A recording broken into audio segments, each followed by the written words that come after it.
there's a problem. The rookie sensation Caitlin Clark, who lit up arenas and broke attendance records, just had one of her worst games ever. Additionally, the Indiana Fever as a whole appeared to have forgotten how to play basketball. No, she's going to destroy Caitlin Clark long term. She's going to destroy Caitlin Clark short. However, this downer isn't a one-time occurrence, nor is it the result of a lousy shooting night. Now, fans are discovering something crazy. Significant evidence against head coach Stephanie White is confirmed by leaked video. What follows alters everything you believe to be true about this club and Clark's future in White's system, so you'll want to stay put. A little snippet from an Indiana Fever practice live stream that was quickly removed appeared on social media late last week. In it, Stephanie White mutters, "This structure doesn't fit a playmaker like Clark," as she paces the movie room, red-faced and pointing to a tactics chart. Instead of hero ball, we need mid-range movement. Fans posted screenshots and audio clips to Reddit, Instagram, and Twitter in a matter of minutes. Comment sections blew up right away. She is in a panic. That is blatantly biased and serves as evidence that she is conspiring against Clark. The post also includes a quote from Mavs radio announcer, "Lower usage rate from this year." That's all it is. That's all it is. Like, it is you can sucker punch a team once off. That's all you're going to get, though, is one off. Given that it happened right after Caitlin's most trying event, analysts surmise that White's private frustration had suddenly become public knowledge. Any hope of impartial coaching was dashed by this one tape, which escalated months of on-court conflicts into a major crisis and made everyone wonder if White's strategy was ever intended to allow Clark to succeed. Go back to April 18th, 2024, when Stephanie White made a shocking announcement while entering ESPN's noon radio booth. The Mavs simply perform better without Luka, you see. He hoards the ball. The ball moves, and everyone rises when he gets off the ground. This wasn't just idle talk. While leading Dallas to the NBA Finals that season, Lucic Doncic averaged an incredible 33.1 points, 8.7 assists, and 8.5 rebounds. The video went viral, garnering over 500,000 views on social media in a matter of hours. Doris Burke, a seasoned pundit, denounced it as basketball malpractice. "You can't bench your MVP and expect magic," wrote Tim Coe, the beat reporter for the Mavericks, on Twitter. Additionally, memes linking White's comment to heresy proliferated on fan threads. Mavericks players also contributed. In a post-game interview, Kentavious Caldwell-Pope dismissed the accusation with a laugh, stating, "We need our guy out there." However, White's strategy in Indiana was based on the same viewpoint, treating your franchise star like a liability. Now, Caitlin Clark, who broke rookie records, is caught up in the same mentality that undervalued one of the NBA's best players. One unwavering premise is at the core of Stephanie White's coaching philosophy. The system always comes first, regardless of the player. She supports a democratic offense where the ball must move about all the time. It is not permitted for one athlete to dominate. According to her, high-usage stars raise red flags since they are perceived as chemistry disruptors rather than team builders. White's strategy is based on well-planned rotations and spacing patterns that are intended to eliminate any suggestion of isolation basketball. To guarantee that every player touches the ball at least twice prior to a scoring opportunity, each possession is divided into 2 option plays and accurate 5-second reads. This strategy, in principle, levels the playing field. While opponents are kept guessing, role players feel empowered. However, you snuff out the best qualities of athletes whose value is derived from their capacity to improvise and impose their will when you apply that cold, mechanical framework to them. Caitlin Clark and other generational talents thrive in chaos. She pulls up from deep when no one else would, maneuvers through traps with handles that left defenders grasping for air, and assesses defenses in real time. She becomes simply another cog when she is locked into a motion offensive that is one size fits all. There are direct practical repercussions. The mid-range is where possessions stagnate. Shot clocks don't have a rhythm. Additionally, before they can get into a groove, players come and go. As White juggles minutes to stay balanced, bench rotations bloat, leaving no obvious go-to option when the game is on the line. As excellent scoring opportunities disappear and the center's superstar is shut out of the very system she was supposed to improve, role players become agitated. Instead of empowering your best player, build your squad on unpredictability, and the outcome will be predictable.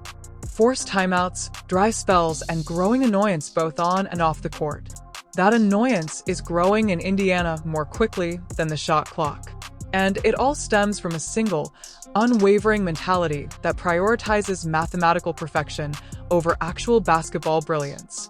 Clark was anticipated to recover in the game against the Connecticut Sun on April 10th. She has played her first 3 games with an average of 22.4 points for assists and 7.1 assists. Instead, she clearly struggled to create a rhythm as she only managed 9 points on 3 of 16 shooting, 19%, 2 assists, and 4 turnovers. After the second half started, her usage rate fell from 32% to 24%, and she received fewer than 4 touches every quarter. The scoreboard was only one aspect of the story, though, as the Fever dropped to a 2-2 record. Within minutes of the final buzzer, social media was ablaze. The free hashtag number for more than 2 hours, Caitlin dominated the top 10 trending topics on X, and according to fan surveys, 68% of respondents blamed coaching choices rather than Clark's performance. Following resale ads that stated there was no Clark guarantee and to avoid her unless she was back in the offense, secondary market tickets for the upcoming home game increased by 15% on Ticketmaster. Season ticket holders shared screenshots in their Instagram comments. "I spent $200 to witness her magic, not this blunder. And until they stop putting her in a tight spot, no more." This goes beyond just internet venting. It directly affects the franchise's source of income. A further fan exodus due to Clark's poor handling might cost the Fever 6-figure ticket sales over the following 5 home games, as average home attendance is already down 7% from opening week. Not to mention sponsorships linked to Clark's growing star status. The message is unambiguous. There are serious financial repercussions for misusing a generational talent, and fans aren't holding back. The commotion extends beyond comment sections and is affecting the Fever's financial results. Since mid-March, season ticket renewals have decreased by 12%, and according to fan polls, 43% of participants are thinking about canceling their subscriptions if Clark's role doesn't grow. In only the last week, posts including the hashtags #ForCaitlin and #FireHeight have received over 1.2 million impressions on social media, putting pressure on sponsors to reconsider their collaborations. Due to concerns that squandered ad space during inactive possessions would damage their brand image, local advertisers involved in arena promotions have discreetly halted renewals. Reporters were informed by a person close to a local sports sponsor that if the team's engagement metrics keep declining, they're assessing our exposure risk. A 9% reduction in live watch numbers during the Fever games has also been reported by national broadcasters, which is concerning for a league that is already struggling for broadcast funding. There are reports of emergency meetings being held internally by front office personnel. Concession suppliers are preparing for a 10 to 15% drop in per capita expenditure, while ticketing revenue analysts predict a 6F figure loss for the season if the backlash continues. To put it briefly, every possession that is stopped is more than just a missed point. There are empty seats, lost goods sales, and the reputation of the franchise at stake. The financial consequences will only worsen unless Stephanie White returns to leveraging Caitlin Clark's skills, which would put the league and the Fever on precarious terrain. The WNBA is not where Stephanie White got her anti-star stance. Her time at Vanderbilt under Carolyn Peck, the coach who initially solidified the system over superstar theory, is when it all began. After winning a national championship at Purdue, Peck brought White onto her staff in 2014, bringing those same strict values to Nashville. Together, they developed an offensive strategy that placed equal touch quotas and set rotations first, clearly excluding any player who attempted to take over. The consequences were severe and swift.